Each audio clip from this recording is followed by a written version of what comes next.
Sepertinya akan lebih menarik jika sesi podcast hari ini kita sebut saja dengan sharing session dibandingkan training ya. Karena saya pun merasa masih sama-sama belajar seperti teman-teman yang ada di sini. Hanya saja saya ingin sharing mengenai topik effective communication and presentation, tentunya berdasarkan hal-hal yang pernah saya pelajari, saya dapatkan dari berbagai seminar dan juga workshop, dan beberapa pengalaman sebagai praktisi komunikasi selama ini. Nah, sebelum kita masuk ke topik utama, saya ingin membacakan satu quotes dari Lee Iacocca. Beliau ini merupakan seorang legend di dunia otomotif yang pernah memimpin di masa kejayaan Ford dan juga Chrysler. You can have a brilliant ideas, but if you cannot get them across, your ideas will not get you anywhere.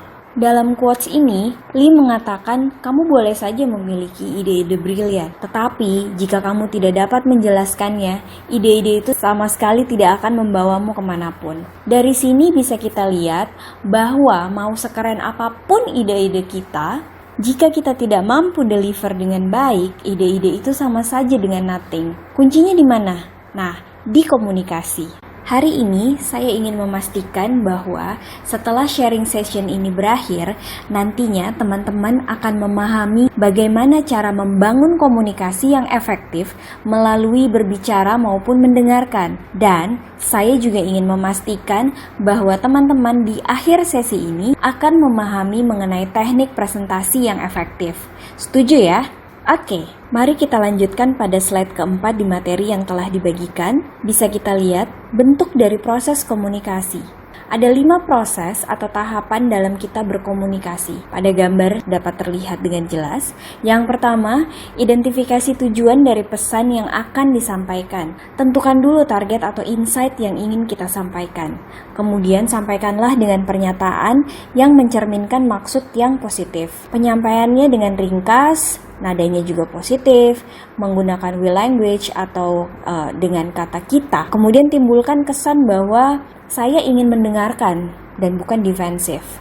Contohnya gini, dalam suatu meeting saya ingin menyampaikan sebuah ide atau gagasan atau insight, tapi tentunya saya berharap akan mendapatkan feedback juga dari teman-teman lainnya.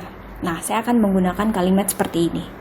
Oh iya teman-teman, hari ini saya ingin mempresentasikan beberapa strategi dan kebijakan untuk memastikan organisasi kita bisa tetap survive di tengah krisis pandemi ini. Nah, pada kalimat tadi, saya menyampaikan sesuatu yang positif dan juga menggunakan kata kita. Dan tentunya ini menimbulkan kesan bahwa bukan saya saja yang ingin menyampaikan, tapi saya juga butuh feedback dari teman-teman. Jadi seperti itu ya. Kita lanjut dengan proses yang kedua, yaitu share your message. Sampaikan pesannya. Gunakan metode yang tepat, bisa dengan face to face, WhatsApp, ataupun melalui telepon juga bisa. Nah, apalagi di tengah kondisi pandemik seperti ini, sepertinya kita lebih banyak melakukan komunikasi secara virtual. Walaupun begitu, tentunya jangan lupa untuk selalu memperhatikan nada, kata-kata, dan juga gestur. Proses selanjutnya yaitu ask for feedback. Tanyakan feedback lawan bicara kita, bisa melalui pertanyaan yang bersifat efektif maupun inefektif. Nah, proses yang keempat yaitu listen to feedback. Di sini, kita bisa mendorong tim atau lawan bicara kita agar bisa memberikan respon secara efektif. Tentunya itu yang kita harapkan. Proses yang kelima adalah respond to the feedback. Coba tanyakan kembali untuk klarifikasi. Jangan sampai pemahaman kita dengan feedback yang disampaikan belum sama. Kemudian bisa juga menggunakan paraphrase atau membahasakan kembali apa yang sudah kita dengarkan sebelumnya. Jadi seperti itulah communication process yang ada di gambar. Jika saya recap kembali, proses-proses komunikasinya ada 5. Yang pertama yaitu identify the goal of the message, kemudian yang kedua share your message, ketiga ask for feedback, seterusnya listen to the feedback, dan yang terakhir adalah respond to the feedback.